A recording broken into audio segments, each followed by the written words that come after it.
Hello student, myself Mr. Harish Patre, Government Naveen College Odgi, District Surajpur. We are going now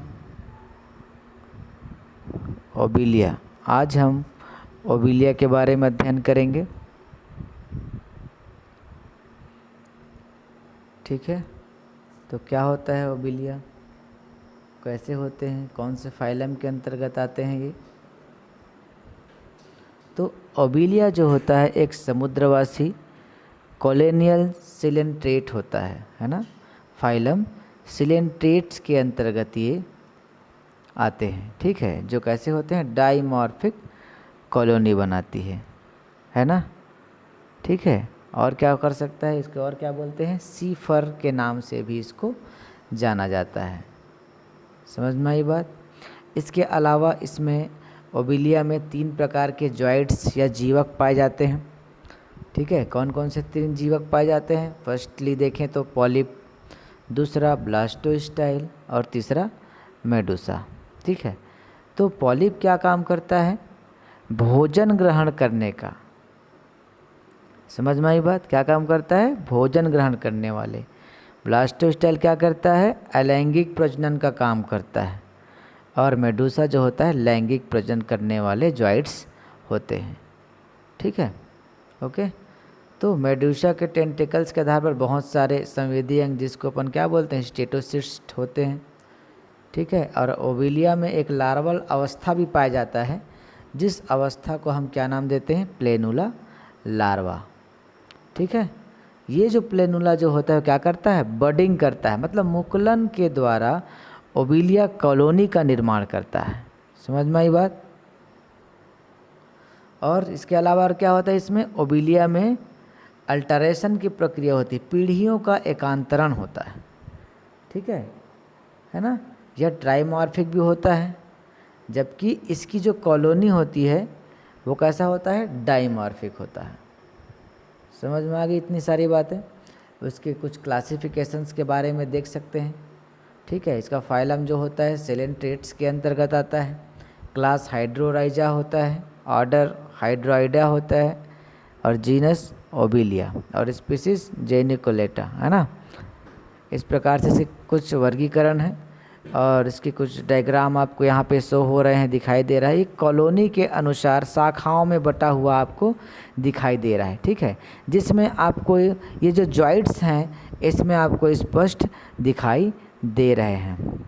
okay, ठीक है। हाइड्रेंथ वाला भाग दिखाई दे रहा है, ब्लास्टोस्टाइल वाला भाग दिख रहा है ना। ठीक है, तो इन कॉलोनियों, इन जॉइंट्स के बारे में हम थोड़ा सा अध्ययन करते हैं। आज की जो क्लास है इंट्रोडक्शनल पार्ट्स में देखें, है ना। इसका शरीर जो होता है कैसा होता है, बाह्य आकार से देखने पर कैसा दिखाई दे रहा है, ये हल्का रंग का सफ़ेद भूरे कलर का दिखाई देगा ये, है ना। और एक छोटे मांस के आकार का पौधे के नुमाकृति में दिख रहा है ना। ज़्यादा बड़े नहीं होते हैं, 1 से 1.5 इंच 2 इंच के आसपास की होती है। ठीक है, और शरीर कैसा होता है इसका, ढेर सारे शाखाओं में बटी हुए हमको दिखाई देती है। ठीक है, ओके। 2 शाखाएं होते हैं इसमें, हाइड्रोराइजा होता है, है ना। क्या होता है, हॉरिजॉन्टल भाग होता है, वर्टिकल भाग होता है। इसमें कौन कौन से शारीरिक दृष्टि से इसका अध्ययन करें तो देखें तो हमको हाइड्रोराइजा दिखता है, और हाइड्रोकॉलस यहाँ नीचे की ओर हमको स्पष्ट दिखाई इसमें दे रहे हैं। ठीक है, तो आज हम देख लेते हैं इसके कुछ जॉइंट्स के बारे में, कुछ जीवक के बारे में, जो क्या क्या काम करते हैं, है ना। ओके, इतनी बातें समझ में आ गई। अब स्ट्रक्चर के रूप में आगे हम लोग इसमें बारी बारी इसके जो जॉइंट्स हैं उसको हम अध्ययन करेंगे। यहाँ पे देखिएगा, इसके जो ओबिलिया के जॉइंट्स हैं कैसे हैं, ट्राइमॉर्फिक हैं। कैसे होते हैं, ट्राइमॉर्फिक होते हैं। ठीक है, 3 भाग होते हैं इसके। फर्स्ट होते हैं पॉलिप, जिसको हम हाइड्रेंथ नाम भी दे सकते हैं। दूसरा होता है ब्लास्टोस्टाइल, या फिर इसको क्या नाम दे सकते हैं, है ना, गोनेंजिया। और तीसरा होता है मेडुसा। ठीक है, तो नंबर फर्स्ट है पॉलिप मीन्स हाइड्रेंथ। ये क्या काम करता है, ये न्यूट्रिटिव जॉइंट्स होता है। मैंने यहाँ पर आपको डायग्राम के ऊपर में शो किया हुआ है, जो मोस्टली जो इम्पोर्टेंट फैक्ट हैं इसको मैंने यहाँ पे दर्शित किया हुआ है, दर्शाया हुआ है। ठीक है, तो ये पॉलिप जो होता है क्या होता है, ये एक प्रकार का न्यूट्रिटिव जॉइंट्स, मतलब कि क्या होता है, ये पोषक है ना, क्या काम करता है, ये पोषक जीवक होता है। सबसे बड़ी बात है, ये पोषण का काम करता है ना। और ये जो हाइड्रेंथ होता है, यह कहाँ पे, हाइड्रोकोलाई के लेटरल ब्रांच पर क्या करता है, ये अटैच्ड हुआ रहता है। कहाँ पर, ये हाइड्रोकोलाई में, है ना, कहाँ पर, हाइड्रोकोलस से क्या रहता है, ये अटैच होता है। समझ में आई बात, कहाँ पे अटैच रहता है, हाइड्रोकोलस में यह अटैच होता है। ठीक है, ये कैसा होता है, पीले रंग का बेलनाकार शंकु के आकार का यहाँ पे यह दिखाई देता है। ठीक है, समझ में आई बात। इसके अलावा इसमें और क्या चीज़ें पाई जाती है, ये जो पॉलिप का जो निचला भाग होता है, नीचे की ओर देखिएगा, इसमें देख सकते हैं कि पॉलिप का जो निचला भाग होता है, ये हाइड्रोकोलस के सीनोसार्क वाले भाग से जुड़ा हुआ रहता है। सबसे नीचे में दिखाई दे रहा है आपको, है ना, कहाँ से जुड़ा रहता है, सीनोसार्क से यह जुड़ा रहता है। और जबकि इसका अगला भाग कैसा होता है, ये कॉलोनाइजर होता है, कॉलोनियल होता है। ठीक है ना, ये आगे कहाँ, ये कैसा होता है, कॉलोनी के आकार का होता है। इसको हम लोग क्या नाम दे रहे हैं, ऊपर की ओर देखिए, सबसे ऊपर में मुख के पास हाइपोस्टोम्स, समझ में आई बात, जिसको अपन लोग और क्या नाम दे सकते हैं, मैनोब्रियम।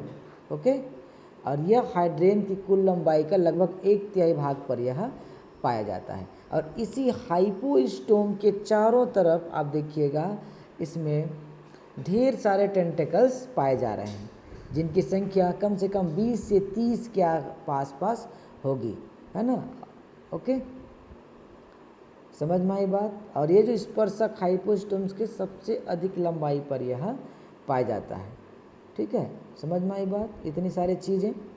इसके अलावा और हम क्या बता सकते हैं, इसमें हाइड्रेंथ के चारों तरफ देखिएगा पेरिसार्क फैला रहता है। पेरिसार्क क्या रहता है, ये पेरिसार्क फैल कर एक प्याले के समान रक्षात्मक आवरण बना रहती है। जहाँ यहाँ पे देखिएगा रेडिश कलर पे मैंने रेडिंग से मैंने बनाया हुआ है, ये जो प्याले नुमा स्ट्रक्चर यहाँ पे शो हो रहा है आपको, देखिए ये जो होता है पूरे चारों तरफ पेरिसार्क जो होता है पारदर्शी प्याले नुमा स्ट्रक्चर तैयार करता है, जो कि इसका पॉलिप का क्या होता है, ये रक्षात्मक आवरण होता है। इसको हम क्या नाम देते हैं, इसे हाइड्रोथीका नाम देते हैं। याद रखिएगा, क्या नाम देते हैं इसको, हाइड्रोथीका कहते हैं।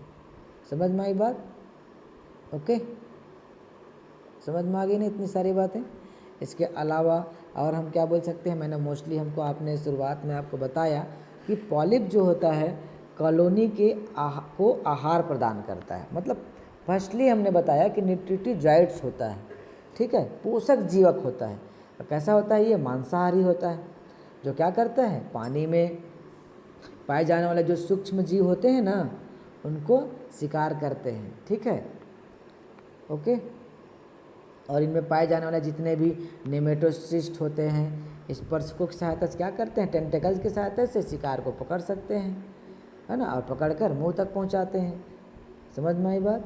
और यहाँ से यह क्या करते हैं, हाइड्रेंथ की सिलेंट्रेट क्या बोलते हैं, सिलेंट्रॉन में पहुँचता है, जहाँ पर इसका पाचन होता है। और बिना पचित भोजन जो होता है वो क्या होता है, वो बाहर निकल जाता है ना भाई। ओके, आगे समझ में पॉलिप। अब दूसरा देखते हैं, सेकंड पॉइंट देखते हैं, ब्लास्टोस्टाइल। ठीक है, ओके, जिसको और क्या नाम देते हैं, गैंग क्या बोलते हैं, गोनेंजिया। अब इसका क्या काम होता है ना, ब्लास्टोस्टाइल को और क्या बोला जाता है, गोनेंजिया। ठीक है, और इसका और क्या बोलते हैं, सिलिंड्रिकल जॉइंट्स भी बोला जाता है। याद रखना क्या बोला जाता है, सिलेंड्रिकल जॉइंट्स। ये बेलनाकार जीवक है, स्ट्रक्चर में आपको दिखाई दे रहा है, बेलनाकार आकृति भी दिख रही है। ठीक है, बेलनाकार जॉइंट्स होता है। इसका मुख्य कार्य है, यह अलैंगिक जनन के लिए विशेष प्रकार का आकार ग्रहण करता है। याद रखिएगा, ठीक है, ये अलैंगिक जनन के लिए विशेष प्रकार का आकार ग्रहण करता है। इनकी संख्या बहुत कम होती है।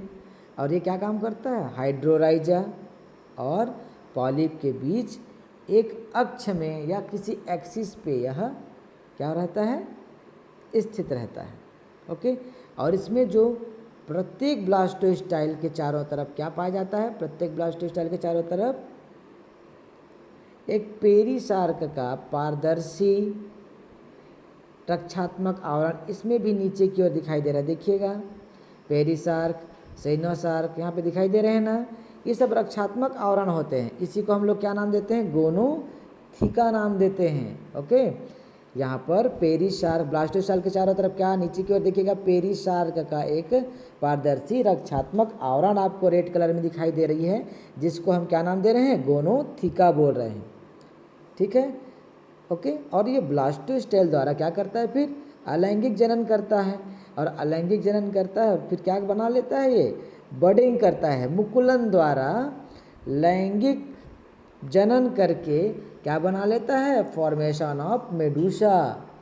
मतलब कि ये मुकुलन करके किसका निर्माण क्या बना लेता है, लैंगिक मेडूसा को उत्पन्न करता है। समझ में आई बात। तो यहाँ पर ये क्या बनाया हमने, यहाँ पर स्ट्रक्चर के ऊपर में हमने ब्लास्टोस्टाइल के नीचे में लिखा है, ये सिलेंडर जॉइंट्स होता है, असेक्सुअल रिप्रोडक्शन करता है, और इसका मुख्य काम होता है formation of medusa by budding. कहने का मतलब है यह मुकुलन के द्वारा किसका निर्माण कर लेता है, लैंगिक जनन करने वाले मेडूसा का निर्माण कर लेता है। समझ में आई बात। ओके, अब हमने क्या कर लिया है, मेडूसा का निर्माण कर लिया। अब हम पहुंचते हैं मेडूसा नंबर 3। ओके, समझ में आई बात। अब नंबर 3, मेडूसा कैसा होता है, एक प्रकार का मॉडिफाइड जॉइंट्स होती है, रूपांतरित जीवक होता है, जो क्या काम करता है, ब्लास्टोस्टाइल के सीनोसार्क से क्या करता है, खोखली कलिकाओं के रूप में मेडूसा का विकास करता है। ठीक है, और यह इसका मुख्य और महत्वपूर्ण पॉइंट ये बोला जा सकता है कि ये अबेलिया कॉलोनी का क्या होता है, लैंगिक जीवक होता है। समझ में आई बात, क्या होता है, लैंगिक जीवक होता है। ठीक है, इसमें जो मेनोब्रियम जो होता है, माउथ वाला भाग होता है ना, और इसमें बहुत सारे विलम पाए जाते हैं, जो स्ट्रक्चर में दिखाई दे रहे हैं आपको, विलम है ना, बहुत सारे गोनेट्स आपको दिखाई दे रहे हैं बीच में, अंदर में 4 अलग अलग गोनेट्स होते हैं, वहाँ से एक मेनोब्रियम निकली रहती है। ठीक है, वहाँ पर जो भी पचित भोजन होता है, डाइजेस्टिव ऑर्गन में देखिएगा आप, है ना, तो ये माउथ होता है, मेनोब्रियम वहाँ से ओपन होता है, वो स्टमक में चला जाता है। अब स्टमक में जाने के बाद क्या होता है, ये मेडूसा में जाता है। तो मेडूसा क्या करता है, डाइजेस्टिव ऑर्गन होता है। मेडूसा कैसा होता है, डाइजेस्टिव ऑर्गन होता है। तो डाइजेस्टिव ऑर्गन क्या नाम देते हैं, गैस्ट्रोडर्मिक लेयर पाया जाता है इसमें। ठीक है, तो इस प्रकार से इसमें स्ट्रक्चर में आपको शो हो रहा है। ठीक है, तो इसमें वेलम जो होते हैं कैसे होते हैं, अम्ब्रेला का स्वतंत्र बाहरी किनारा अंदर की ओर अल्प वर्णित वलन के रूप में उभरा पाया जाता है। ठीक है, और इसका क्या काम होता है, इसमें जो इसकी जो संख्याएं जो होती है, लगभग टेंटेकल्स लगे रहते हैं। प्रारंभ में जो इसकी जो टेंटेकल्स होते हैं, इन जो देखो बाहर में दिखाई दे रहे हैं बेटा आप लोग को टेंटेकल्स, इसकी जो टेंटेकल्स जो होती हैं आकार के हिसाब से ये इसकी भी आकृतियाँ और इसकी भी जो संख्याएं होती है वह क्या होती है, बढ़ते जाती है। तो प्रारंभ में इनकी संख्या कितनी होती है, 16 होती है, परंतु बाद में मेडूसा के जैसे जैसे आयु बढ़ते जाती है इसकी भी संख्या बढ़ते चले जाते हैं। समझ में आया बात। ठीक है, क्या बताया, टेंटेकल्स और विलम के बारे में मैंने बता दिया। इसके अलावा मेडूसा में और क्या चीज़ देखने को मिलता है, स्टेटोसिस्ट। ये क्या करता है, ये बॉडी को बैलेंस करने का काम करता है, बैलेंसिंग ऑर्गन बोला जाता है स्टेटोसिस्ट को, है ना। तो मेडूसा में 8 पर 8 क्या पाए जाते हैं, ग्राही अंग। समझ में आया, या स्टेटोसिस्ट नाम बोलते हैं। ठीक है, ये क्या करता है, एड रेडियल स्पर्शकों के आधार पर सब अम्ब्रेला की सतह पर क्या करता है, कुछ अंदर की ओर स्थित रहता है। ठीक है, समझ में आई बात। और ये क्या काम करता है, महत्वपूर्ण बात मैंने आपको बताया कि स्टेटोसिस्ट जो होता है मेडूसा का बैलेंसिंग ऑर्गन होता है, मतलब कि संतुलन अंग होता है। समझ में आई बात। और प्रत्येक स्पर्शक का आधार भाग कैसा होता है, पूरा फूला हुआ होता है। और इन फूले भागों में क्या होता है, बहुत सारे इंटरस्टिशियल सेल पाई जाती हैं। समझ में आई बात? ठीक है, जिनमें बहुत सारे निमेटोसिस्ट बनती रहती हैं, जो धीरे धीरे कहाँ तक पहुँचती है, इस स्पर्शकों तक जाकर यह पहुँचती है। ठीक है, और इसके अलावा इसमें अपन देखते हैं डाइजेस्टिव ऑर्गन्स भी होते हैं, जिसको अपन लोग क्या बोलते हैं, माउथ, मैनोब्रियम, और ये जाता है स्टमक में। स्टमक के बाद क्या होता है, ये मेडुसा से होते हुए डाइजेस्टिव ऑर्गन क्या होता है, गैस्ट्रोडर्मिस लेयर में जाकर यह क्या कर लेता है, पूरी प्रोसेस को क्या करती है, पूर्ण करती है ना। यहाँ पे लिखा भी हुआ होगा, यहाँ पे देख सकते हैं कि मेडुसा कैसा होता है, जननिक जीवक होता है जिनमें बहुत सारे गोनेट्स होते हैं, है ना। ये कैसा होता है, ये गोनेट्स कैसे होते हैं, एक लिंगी जीवक होते हैं। ठीक है, ये प्रत्येक मेडुसा में कैसा होता है, सब अम्ब्रेला सतह पर रेडियल किनारों के मध्य भाग में कैसा होता है, एक एक वृषण या टेस्टिस या अंडाशय इसमें स्थित होते हैं।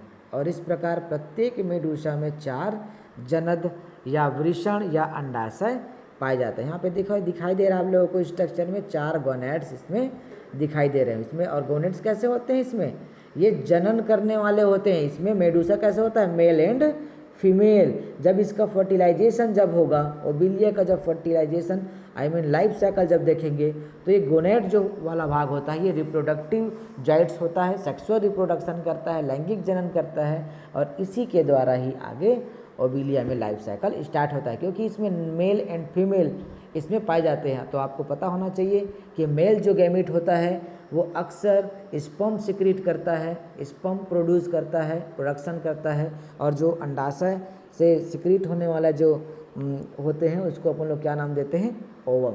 और इनका क्या होता है, फर्टिलाइजेशन होने के बाद क्या बनता है, जाइगोट बनता है, और उसके बाद इसका डेवलपमेंट स्टार्ट हो जाता है। ठीक है, तो ये आज हमने देखा है जॉइंट्स के बारे में। 3 जॉइंट्स पाए गए ओबिलिया में, जो कि सिलेंट्रेट्स फाइलम के अंतर्गत आते हैं।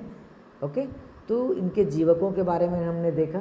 इसके बाद हम इसके जो रिप्रोडक्टिव पार्ट्स हैं, लाइफ साइकिल वाले भाग हैं, इसको हम नेक्स्ट वीडियो के द्वारा आपको आप तक समझाई जाएगी, आपको भेजी जाएगी। ठीक है, ओके ओके, ठीक, ऑल द बेस्ट।